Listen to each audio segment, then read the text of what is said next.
Le premier objet fabriqué par l'homme à orbiter autour de la Terre a été Sputnik 1, qui a décollé le 4 octobre 1957. Depuis, nous avons lancé des milliers de satellites supplémentaires. Le monde d'aujourd'hui s'arrêterait sûrement sans eux. Mais maintenant, il y en a tellement qu'on risque bien de manquer d'espace. En fait, il s'avère qu'il y a un nombre limité d'endroits où tu peux placer un satellite et qu'il reste là où tu veux qu'il soit. Si un satellite est trop bas, il tombera tout simplement du ciel. Trop haut et il partira graduellement dans le fin fond de l'espace. Les satellites peuvent quand même orbiter assez loin de la surface de la Terre, mais plus ils montent haut, plus il faut dépenser de carburant pour les y amener. Il est également beaucoup plus difficile de réparer un satellite quand il se trouve plus éloigné. Cela amène à un autre problème que j'aborderai plus tard. Les satellites qui font partie du système de positionnement global, ou GPS, et d'autres qui doivent rester à un endroit spécifique de la surface de la Terre, doivent être lancés à des altitudes très précises. Ce sont des orbites géosynchrones ou géostationnaires et ce sont les plus difficiles à réaliser. C'est en partie parce qu'ils sont particulièrement vulnérables à ce que les scientifiques appellent la dérive longitudinale. En gros, il y a 2 positions complètement stables et 2 positions complètement instables. Tout ce qui gravite autour de la Terre gravite vers les 2 orbites stables. Plus un satellite est éloigné d'une orbite stable, plus il faut faire d'efforts pour le maintenir en place. Il y a aussi le fait que tout objet dans l'espace est attiré par la gravité de tous les autres objets. Ils ne vont pas sortir de leur orbite d'un seul coup, mais ils peuvent commencer à dévier graduellement de leur axe. Cela peut éventuellement les amener à quitter complètement leur orbite. Dans le pire des cas, ils pourraient entrer en collision avec un autre satellite. Comme il y en a autant en orbite, les empêcher de s'entrechoquer, c'est un travail à plein temps. C'est une tâche qui devient de plus en plus difficile chaque année, comme l'admet ouvertement la NASA. Si tu veux des preuves, il te suffit de regarder la collision du satellite qui a eu lieu en 2009 au-dessus de la Sibérie.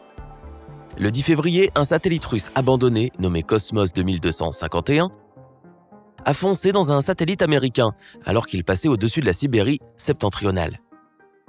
L'impact a détruit les 2 engins spatiaux et a projeté un nuage de débris dans l'espace, à une vitesse incroyable. Heureusement, aucun des fragments n'a fait de dégâts. Malheureusement, plus de la moitié d'entre eux voltigent encore dans l'espace et constituent un danger pour les missions futures. Les satellites abîmés ou abandonnés, comme le Cosmos 2251, représentent une énorme menace pour ceux qui fonctionnent encore. Ils peuvent très facilement dériver ou quitter leur orbite et nous n'avons aucun moyen de corriger leur trajectoire. Ce ne sont pas non plus les seuls débris spatiaux qui se promènent dans le grand vide, et ce ne sont pas non plus les plus dangereux.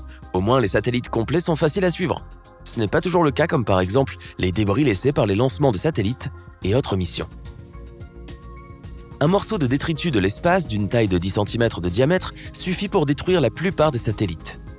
Pour te faire une idée, c'est un morceau de métal qui est à peine plus long que 4 pièces d'1 € mises bout à bout. En mai 2019, il y avait environ 23 000 objets de taille égale, voire supérieure. Même des pièces plus petites peuvent causer des dommages importants aux satellites et sont encore plus difficiles à suivre. Les plus petites sont presque impossibles à détecter et peuvent causer de graves dommages s'ils frappent quelque chose au bon endroit. Le pire des scénarios est ce que les scientifiques appellent l'effet Kessler. Pensé en 1978 par le scientifique de la NASA Donald J. Kessler, l'effet Kessler est essentiellement un effet domino dans l'espace. Imagine une collision comme celle dont je t'ai parlé tout à l'heure, où 2 satellites s'entrechoquent et se cassent en milliers de morceaux. Imagine maintenant que l'un de ces morceaux heurte un autre satellite. Celui-ci se casse à son tour, en plein de morceaux qui frappent d'autres satellites. Plus ce cycle se prolonge, plus les satellites sont détruits et plus il est probable qu'encore un autre satellite disparaisse du ciel. Les œuvres de fiction aiment dépeindre l'effet Kessler comme une véritable scène d'apocalypse. Des films comme Gravity en 2013 ont imaginé un scénario cauchemardesque où tous les satellites et toutes les stations spatiales du monde étaient détruits en une seule journée.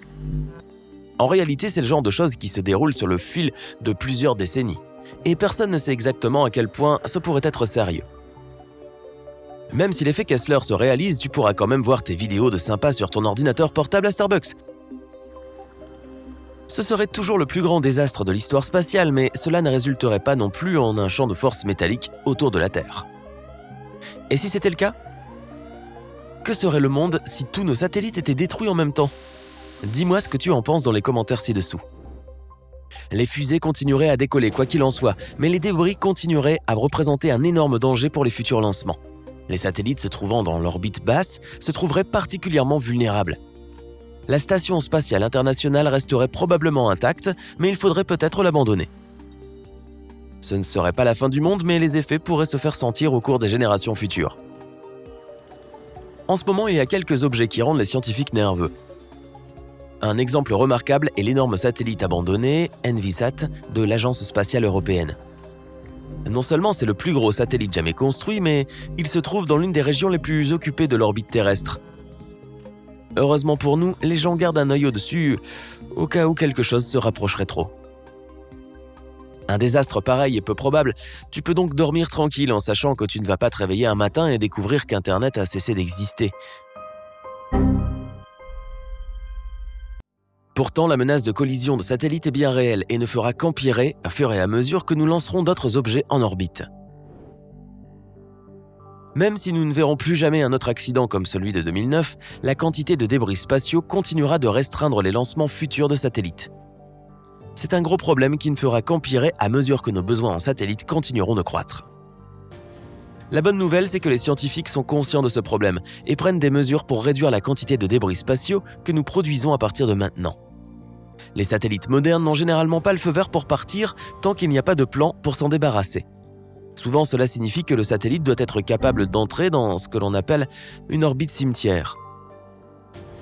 Parfois, il faut pour cela le pousser si loin dans l'espace que la probabilité d'un crash en devient presque nulle. Une autre option consiste à descendre le satellite pour qu'il soit attiré par la gravité de la Terre. Il finira par tomber dans l'atmosphère et brûler comme un météore. Si cela peut te sembler exactement l'opposé de jeter quelque chose en toute sécurité, ne t'inquiète pas. Même les plus gros satellites jamais construits sont loin d'être assez gros pour atteindre le sol sans être totalement incinérés. Une autre solution qui a été proposée serait de placer les satellites qu'on veut dégager de telle sorte qu'ils soient tirés hors de leur orbite par le Soleil ou la Lune. Ce sont tous de bons moyens de réduire les débris futurs, mais cela ne sert pas à grand-chose pour se débarrasser de ceux qui sont déjà sur place. Pour cela, nous devons nous tourner vers des solutions plus créatives. Personnellement, ma favorite est le balai laser, surtout parce que c'est vraiment cool. Comme son nom l'indique, ce balai est un gros faisceau laser conçu pour repousser les objets hors du chemin des vaisseaux spatiaux en approche. Ses principales cibles seraient des objets de 1 à 10 cm. Le laser ne détruirait pas complètement les débris. Au lieu de cela, il brûlerait les parties de l'objet d'une manière qui rendrait son orbite instable. Les débris spatiaux tomberaient alors dans l'atmosphère et brûleraient comme on l'a dit avant. Ce balai laser sonne comme un objet tiré de la science-fiction et techniquement, c'en est toujours un. Néanmoins, les recherches de la NASA à partir de 2011 ont indiqué que ce concept pourrait fonctionner dans la pratique. Le principal obstacle est son prix. Une prédiction des années 1990 estimait que le coût de ce laser serait d'environ 500 millions de dollars. Ça me semble beaucoup d'argent, mais ce n'est qu'une petite fraction du budget annuel de la NASA. Personnellement, je pense que c'est un petit prix à payer pour des lasers spatiaux. Et j'imagine que ça vaut le coup d'évacuer tout ce bazar qui est en orbite. Mais enfin, sérieusement, qui n'aime pas les lasers de l'espace ? Si tu as appris quelque chose de nouveau aujourd'hui, alors donne un j'aime à cette vidéo et partage-la avec un ami. Et voici d'autres vidéos que tu devrais apprécier. Il suffit de cliquer à gauche ou à droite et de rester du côté sympa de la vie.